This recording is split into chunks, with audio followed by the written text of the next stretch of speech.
Habari mashujaa wa ukimya, karibu kwenye Vita Visivyozungumzwa, mahali tunapotoa mwanga juu ya mapambano tunayopigana nayo kimya kimya.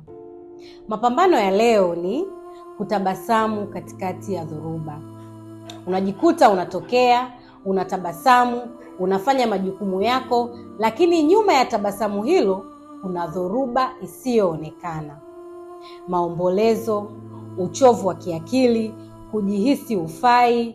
Siku zote wewe ndiye mwenye nguvu, unayeaminika, na jina hilo linageuka kuwa kama gereza lako. Labda wewe ni mzazi unayejaribu kuwa imara kwa ajili ya watoto wako, au kiongozi unayesimama kwa ajili ya timu yako, au rafiki ambaye kila mara yuko sawa. Lakini sawa mara nyingi ni lugha ya siri ya nimechoka lakini bado nasonga.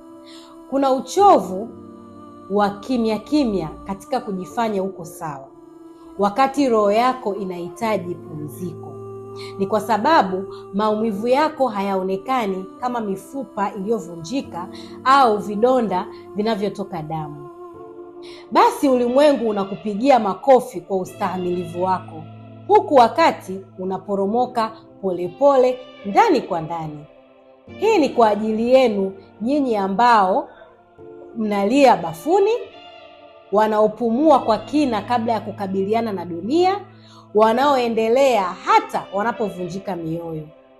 Mapambano yako ni halisi, ujasiri wako unasikika hata ukiwa kimya. Hivyo, shujaa wa ukimya, hauko peke yako. Kwa pamoja tuendelee kuvunja ukimya. Mpaka wakati mwingine, endelea kuwa imara, shujaa wa ukimya.